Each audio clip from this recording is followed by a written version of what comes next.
जंग जंग जंग आहे मुंहिंजी तोसां जंग आहे मलिक रियाज़ पलीत पेर कर परे ही धरती मुंहिंजो नंग आहे ही कोहिस्तान मुंहिंजो नंग आहे मुंहिंजा धरतीअ जा वारसो जीअं सिंध अॼु असां हिते जामशोरे में जेका ग्रीन सिटी बैरिया टाउन जे लाइ जेका ज़मीन रखी वई आहे 523 एकड़ उन ख़िलाफ़ असां हिते गॾु थिया आहियूं ऐं जामशोरे मां दोस्त बि हिते मौजूदु आहिनि जेके कोहिस्तान बचायो कमेटी वारा आहिनि।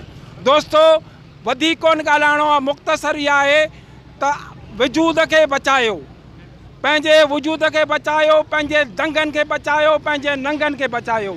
अॼु ख़ामोश थी वेहंदा हिते इसराइल तमीर थियो। तव्हां टीवी ते ख़बर में ॾिसंदा हूंदव त फ़लस्तीनी जा ॿार टैंकनि खे पथरा था हणनि ऐं हिते जमा कोन था छा सुभाणे पथरा बि कोन हणी सघंदा। तंहिं करे महिरबानी करियो अॼु खां ई जदोजहद शुरू कयो, हिन मलिक रियाज़ खे भॼायो। तव्हांखे यादि हूंदो त बैरिया टाउन में 1,05,000 एकड़ मलिक रियाज़ खे ॾिनी हुई, पर असांजे दोस्तनि इंडिजिनस अलायंस जे जदोजहद सां हाणे उनखे असां मुख़्तसर कयो आहे। असां सुप्रीम कोर्ट में बि आहियूं। ईअं ई अहिड़ीअ तरह सां असां जामशोरे में बि इन पंहिंजे कोहिस्तान के बचाने के लिए मैदान दूंदासी। मलिक रियाज़ ताकि आपको ये मैं बताना चाहता हूँ कि हमारा मुख्तसर ये आपको जो मुजाहरा है वो ईद से पहले हम लोगों ने किया है, इसके बाद और बड़ा मुजाहरा करेंगे कोहिस्तान तक आपके खिलाफ, और सिंध में हम कभी भी बर्दाश्त नहीं करेंगे। और आपको ये मुतबा करते हैं कि अपने मंसूबों को मनसूख कराओ। ये सिंध के लोग जब जाग जाएंगे तब आपको यहाँ पे बैठने के लिए भी जगह नहीं मिलेगी। जी सिंध मुझा काबिल एहतराम दोस्तों, अवां सभिनी जी महिरबानी जो अॼु इन सख़्त गर्मी में मुख़्तसर दावत ते वॾे तादाद में गॾु थी पंहिंजो एहतजाज रिकॉर्ड करायो आहे। असल में अॼोको एहतजाज ताज़ो जेको सिंध गवर्नमेंट बैरिया टाउन खे 5,532 एकड़ ज़मीन अलाट कई आहे डिस्ट्रिक्ट जामशोरे में, उन जे ख़िलाफ़ आहे।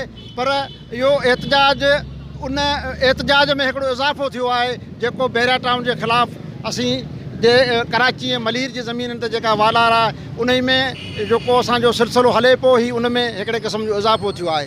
असां इहो पुछणु था चाहियूं त मलिक रियाज़ कहिड़े बाग़ जी मूरी आहे।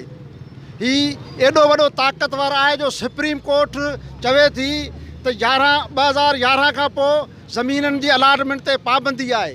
असांखे ॻोठ जी सनत नथी ॾिनी वञे। असांजी जेका ज़मीनूं आहिनि, ज़मीनदार माण्हू आहिनि, उनजा जेके ज़मीन जे बाबति कमकार आहिनि उन जे बारे में इहो चयो थो वञे त बाबा रिकॉर्ड सील आहे, सुप्रीम कोर्ट जी मना आहे, इन करे को बि रेवेन्यू जो कमकार कोन थींदो। त पोइ हीअ 500 एकड़ 550 एकड़ ज़मीन कहिड़े कानून जे तहत मलिक रियाज़ खे ॾिनी वई आहे। इन मां इहो ज़ाहिर थो थिए त मलिक रियाज़ पाकिस्तान जे हुकुमरान, सिंध जा हुकुमरान त हीअं उन्हनि जे खीसे में पिया आहिनि, पर पाकिस्तान जे हुकुमराननि सुप्रीम कोर्ट ऑफ पाकिस्तान जेको असांजो वॾे में वॾो इंसाफ़ जो इदारो आहे उन खां वधीक ताक़तवर आहे जो उन जे फ़ैसिले खे मलिया मेट करे लताड़े 500 एकड़ ज़मीन हुन में अलाट कराई आहे। उन जे रिएक्शन में असां मुख़्तसर ऐं शार्ट नोटिस ते अॼु ही प्रोग्राम जेको कयो आहे। बाक़ी इहो आहे त जिन दोस्तनि खे आऊं हिते गॾु थिया आहिनि, जामशोरे जा दोस्त आया आहिनि, गडाब जा, मलीर जा, अॼु मूंखे हिकिड़ी उमेद पैदा थी आहे, हिकिड़ो जोश जज़्बो ॾिसण में आयो आहे। यकीनन जेकॾहिं इहो जज़्बो रहियो त मलिक रियाज़ जा दोस्त, उन जा साथारी, उन खे ज़मीनूं ॾियण वारा, उन्हनि सभिनी जे लाइ इहो पैगाम आहे त सिंध में जेकॾहिं क़िस्म जी अवां ज़मीननि ते वालार शुरू कई आहे, उन्हनि जो रिएक्शन शुरू थियो आहे।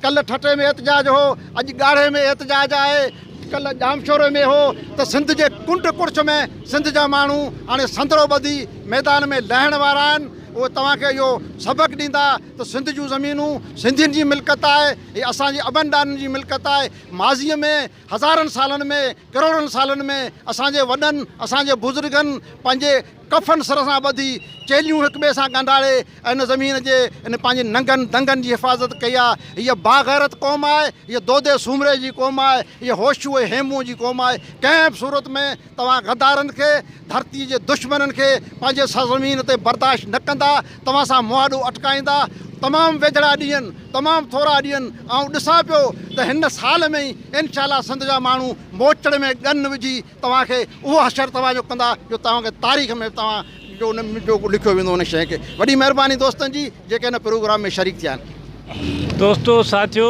जीअं सिंध ॻाल्हियूं थी वियूं आहिनि कि वॾी डिघियूं तकीरुनि जो मौक़ो बि कोन्हे को, पर मां जेके दोस्त ॻाल्हियूं करे विया उन में थोरो इज़ाफ़ो इहो कंदुसि त हीउ मसइलो रुॻो मलिक रियाज़ जो न आहे। मलिक रियाज़ सां गॾु ॿियूं क़ुवतूं बि आहिनि। सिंध हुकूमत उन सां हिन में बिल्कुलु शामिलु आहे। ऐं मां इहो बि चवंदुसि, सुप्रीम कोर्ट जी ॻाल्हि थी वई, मां चवंदुसि सुप्रीम कोर्ट जी बि हुनखे हिमायत हासिलु आहे। ऐं हुनजी जेका एतिरी हिमत अफ़ज़ाई थी तॾहिं आहे जो वरी हुन नवां मनसूबा शुरू कया आहिनि।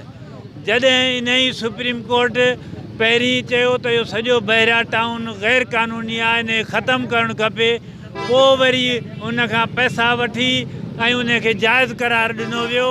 माना मलिक रियाज़ जेको सीने ते हथु रखी अचे चवंदो आहे त मां पैसे सां सभु कुझु हासिलु करे सघां थो, उहो हुन जी ॻाल्हि साबित थी वई त पैसनि सां सुप्रीम कोर्ट बि नाजाइज़ कम खे जाइज़ करे सघे थी।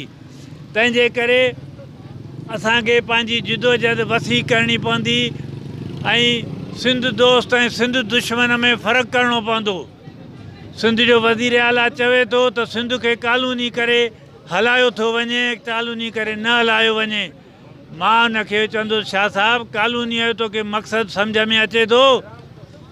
रुॻो को डिप्टी कमिश्नर या IG तव्हांजे मर्ज़ीअ जो न लॻे त सिंध क़ानूनी आहे, बाक़ी सिंध जे ज़मीनुनि ते कब्ज़ा कया वञनि त पोइ तव्हां ख़ुशि आहियो, उन सां शामिलु आहियो।